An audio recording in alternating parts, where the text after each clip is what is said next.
Hello' গাইছ, আজি আছোঁ মই মানে পথাৰত আৰু আমাৰ পথাৰৰ ফালে কি হ'ল এইবাৰ মানে বহুত বেয়াকৈ বতাহ ধুমুহা দিলে, শিলগুটি দিলে আৰু সেইকাৰণে পথাৰত এটা ধান দাবলৈ বাকী আছিলে। ধানখিনি মানে ধান দাব নোৱাৰা হৈ থাকিলে একেবাৰে অৱস্থা বেয়া। এতিয়া পথাৰখন আপোনালোকক দেখাম, এতিয়া চাব কেনেকুৱা হৈ গ'ল। তাৰমানে যিখিনি মানে দাৰ বাকী থাকিলে সেইখিনি আৰু যোনে দাই পেলাই লৈ থৈ দিছিলে সেই মুঠিখিনি বা সিমান মানে বেয়া হোৱা নাই, অকল তিতিলে ৰ'দত শুকালেই হৈ গৈছে। আৰু যোনে দোৱা নাছিলে, যাৰ ধান নোদোৱাকৈ বাকী আছিলে সেইখিনি মানে একেবাৰে খতম কৰি পেলালে। ইমান মানে জোৰকৈ আৰু ইমান ডাঠ শিল বৰষুণ আছিলে।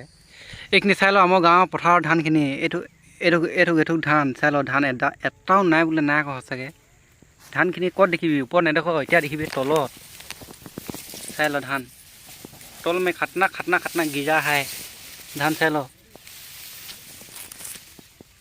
ওপৰত নাই। এইখিনি যে সঁচাকৈ দাই লাভ নাই আকৌ মুঠতে। তলত চাব ধান কেনেকৈ পৰিছে।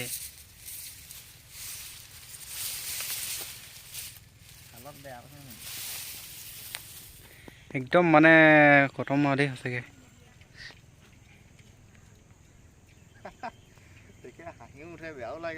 সি আমাৰ মানে খাজাম পুল ফালে আহিছোঁ আজি। এইফালে চাই লওক ধান, চাই লওক ধান।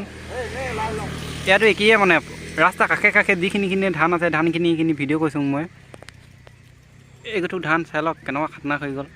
তলত ধানখন চা, ৰঞ্জিত ধান এখন। নিচেমে ধান দেখোঁ তো আৰে ভগৱান, নেপায় দেই ভগৱান দেই লক্ষ্মী আই। কেনেকৈ তোমালোকে পৰি আছা আপোনালোকে আৰু দেই। চাই লওক এই ফটাখনৰ দি সোমাই গৈছে ধানখন। ইমান ধুনীয়া ধান হৈছে এই ৰানটো, সঁচাকৈ একদম মজা হৈছিলে ধানখিনি যে। চাব ইয়াত এতিয়া এটিও ধানেই নাই। শিলা বৃষ্টিৰ তাণ্ডৱ মামনি গাঁৱত বৰ বেয়াকৈ পৰিলে দেই।